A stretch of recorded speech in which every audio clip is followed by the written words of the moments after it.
On a seemingly ordinary morning in Ivy City, Washington, D.C., tragedy struck at the Ivy City Hotel. The events that unfolded would leave a deep scar on the community and raise unsettling questions about the safety and security of its residents.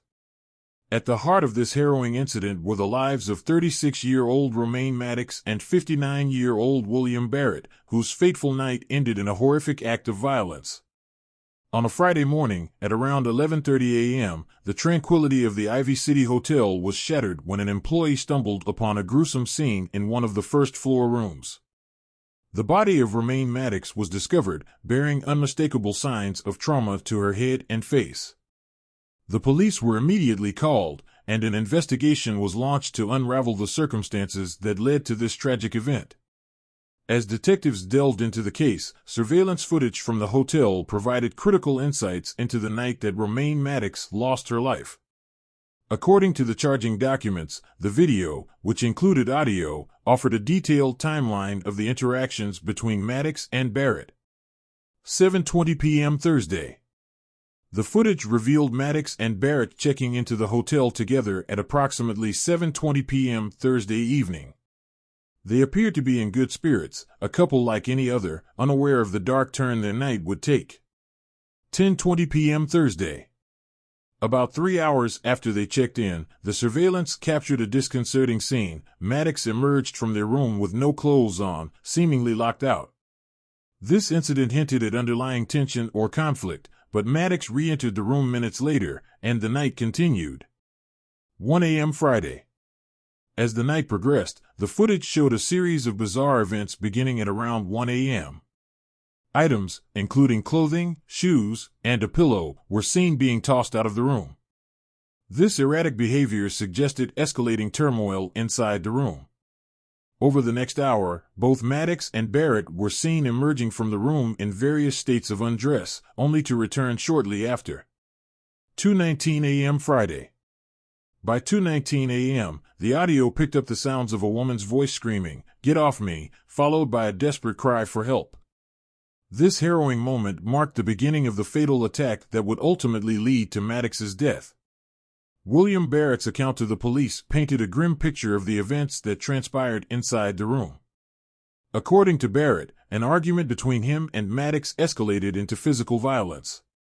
Barrett claimed that Maddox attacked him first, and in response, he strangled her with a belt. As the altercation intensified, Barrett admitted to punching Maddox and eventually beating her over the head with the ceramic cover from the toilet tank. Barrett's narrative of self-defense contrasted sharply with the brutal nature of Maddox's injuries. The severity of the attack suggested a rage that went far beyond a mere response to being attacked. 7 hours after the fatal attack, Barrett was seen leaving the hotel room alone. The surveillance footage showed no one else entering or exiting the room until a hotel employee discovered Maddox's lifeless body later that morning. Based on the identification used to check into the hotel, the police quickly identified William Barrett as the primary suspect. A lookout was posted, and a patrol officer located Barrett less than a mile away from the hotel on Bladensburg Road near Morse Street. Barrett was found with injuries and blood on his clothes and hands, further incriminating him in the murder. Following his arrest, Barrett confessed to the police that he and Maddox had been in an ongoing relationship. He admitted to the violent altercation that led to her death, describing how he strangled her, punched her, and used the ceramic cover to inflict the fatal blows. Barrett also told detectives that he fell asleep after the attack and woke up to find Maddox's body cold and still. It was then that he left the room, attempting to distance himself from the crime scene. Barrett was charged with first-degree murder, a charge that reflects the premeditated and deliberate nature of the crime. The evidence, including the surveillance footage and Barrett's own admissions, painted a clear picture of a night that ended in tragic violence. The Ivy City Hotel had already seen its share of violence. In March of the previous year, a Virginia woman was stabbed to death at the same hotel. A suspect was arrested and charged in that case as well, casting a shadow over the establishment's reputation. The recurring incidents of violence at the Ivy City Hotel raised concerns among local residents and authorities. Questions were asked about the security measures in place and the factors contributing to such tragic events occurring in the same location.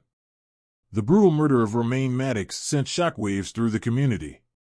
Friends and family were devastated by the loss, remembering Maddox as a vibrant and loving individual whose life was cut tragically short.